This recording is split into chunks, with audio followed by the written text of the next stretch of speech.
Está escrito: Bendito Deus e Pai de nosso Senhor Jesus Cristo, que nos tem abençoado com toda sorte de bênção espiritual nas regiões celestiais em Cristo.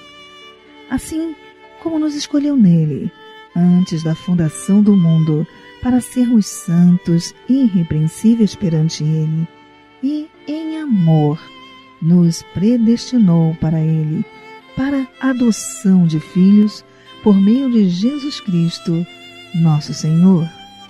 Efésios 1, do versículo 3 ao 5.